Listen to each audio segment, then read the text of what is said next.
Looking to add a personal touch to your Instagram chats or create fun, memorable nicknames for your friends? With the latest update, customizing nicknames in your conversations is easier than ever. Whether you're using an iPhone or Android, the process is identical. First, make sure your Instagram app is updated to the latest version. Open the App Store or Google Play Store, and if you see the update button next to Instagram, tap it.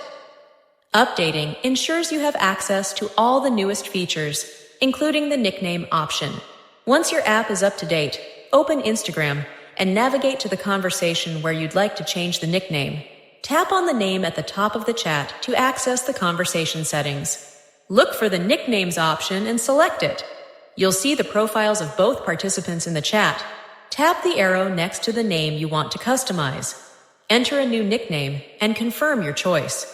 The nickname will now appear in the chat, accompanied by a small notification indicating the change.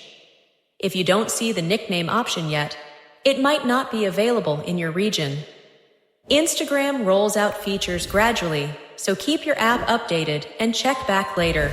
Enjoy personalizing your chats and making them truly your own.